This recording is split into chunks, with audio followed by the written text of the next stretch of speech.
So I don't know about you, but I'm always interested in trying new cables, especially if they have the Konami logo. Let's open this bitch up. Alright, as you can see, this is already opened. Well, there's good reason for that. This is on loan from my buddy Nick. This is the Dreamcast cable it comes with. As you can see, it's composite greatness. And then this is the Pound cable, or the Konami cable. So, it's vented in the back. Dreamcast port, HDMI port, all one unit.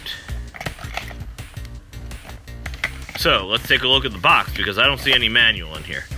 Now, I don't know if it came with a manual, we just don't have it, but plug and play, check.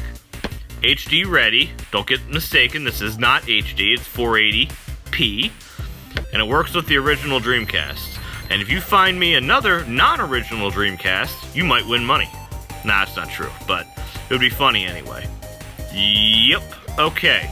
So, by that logic, this fat end over here goes into the Dreamcast, and this thinner end, called an HDMI cable, goes into your TV. How about we take a... Nothing says you don't use your Dreamcast like having this screen upon booting it up for the first time in a long time. Anyway, so Nick lent me those cables, so we're gonna try this game,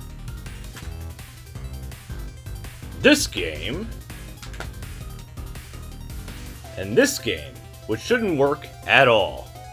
In fact, this one does not support VGA, so this cable should not work with it.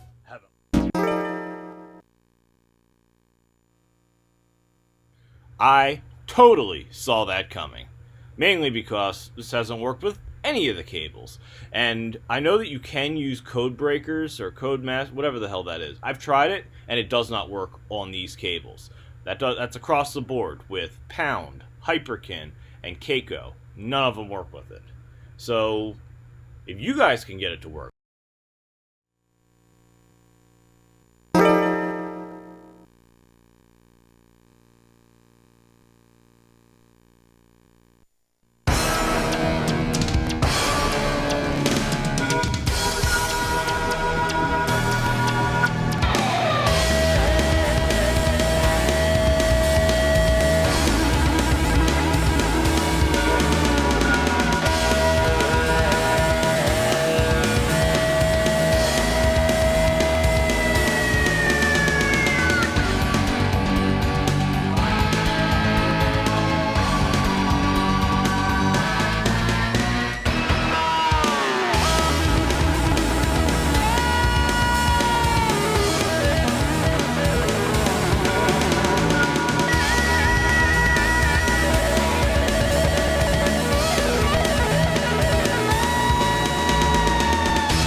So my thoughts. Quite frankly, it's exactly the same as every other Dreamcast adapter I've ever used. Well, let's be honest, I've only used 3. I used the Hyperkin, which is the one I was using for the longest time. I used the Kaico, and now I've used the Pound. Woohoo! I don't notice any difference. Choose your favorite and go with it. By the way, they all look good, so just remember that it's only pumping the 480p out of the VGA signal. It's not high definition. Now, if you throw the M Classic into it, it'll become high definition, or if you use some kind of scaling solution, then you're good. But other than that, it's exactly what you would get back in the day when you plugged your Dreamcast into your monitor. If that's what you expect, if that's what you want, go with it. None of these cables are particularly expensive. I will say this, that it's very thin plastic, construction-wise, but Hyperkin is exactly the same way. The Kaico is aluminum, but I don't know what it looks like inside. Looking at these, you can actually see through it because there's the vent on both of them, but it all comes down to personal preference. I already have 2/3 of them, so I don't know. I guess I'll have to do some comparisons. Talk to you later. If you got this far, you probably liked the video. Well, how about checking out some of these other ones? And if you like them too, please subscribe. Have a good one. Bye.